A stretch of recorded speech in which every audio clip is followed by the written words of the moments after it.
Good afternoon, I'm Shawn Yao and this is One News Now. Former Health Secretary Esperanza Cabral is calling for a massive information drive to boost vaccine confidence in the country. In today's Laging Handa briefing, Cabral said those who spread misinformation about Dengvaxia should take part in the campaign.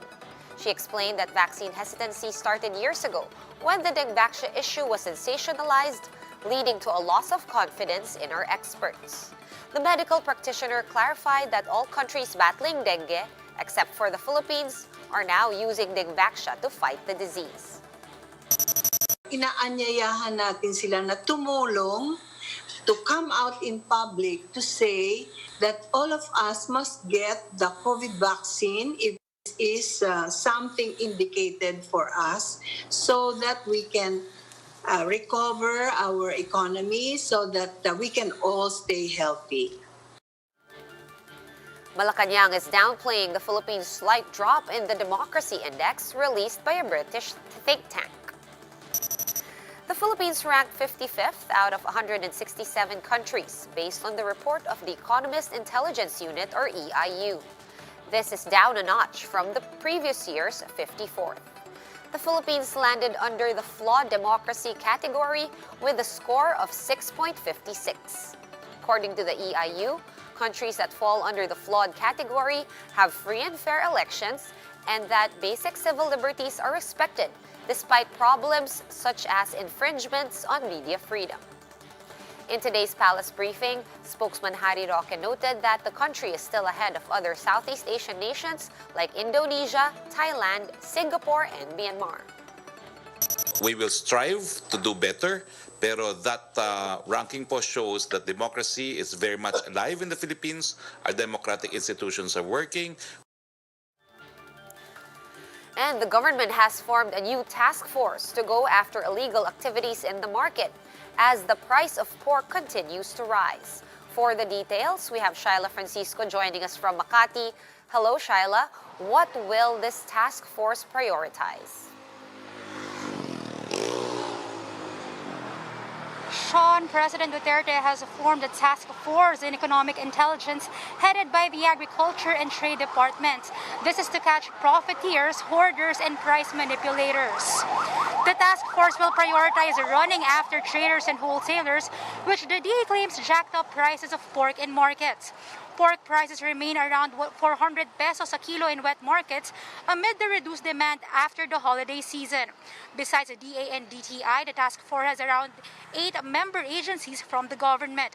To increase the supply of pork, the DA is strengthening its hog population. 1 billion pesos have been set aside for the loan program for hog raisers. Meanwhile, Laban Consumer is calling for a pork holiday or a pause from buying pork among consumers. The group said consumers are at a losing end of government agencies and stakeholders blaming each other for the soaring prices.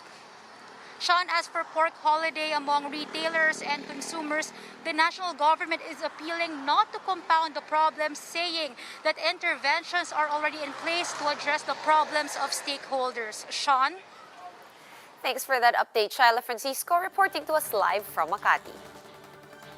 And the price ceiling on pork and chicken will also cover products sold in supermarkets and not just in wet markets. Palace spokesman Harry Roque said that the 60-day price cap should cover supermarkets since most of these places can source cheaper imported pork. Under Executive Order 124, a price ceiling of 270 pesos per kilo will be set for kasim and pigit.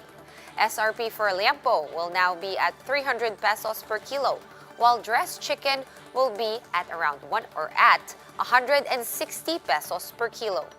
After being deferred for a week, the price cap will take effect in Metro Manila starting February 8. Dinadamihan po natin ang supply, hindi lang po tayo nag-impose ng price cap. So kung dadamihan mo ang supply at kasama ang price cap, inaasahan po natin na talagang bababa naturally ang presyo ng baboy. Senator Kiko Pangilinan will be filing a resolution looking into the slow disbursement of funds under the Bayanihan law. The senator says the Agriculture Department, for one, has only spent 25% of its Bayanihan fund. Pangilinan is urging the Executive Department to create an interagency underspending task force that will monitor the slow disbursement of public funds. Bayanihan 3 is something that we should begin discussing. Pero what's the point of passing Bayanihan 3 if the funds will suffer the same fate as Bayanihan 2? Anong punto nun?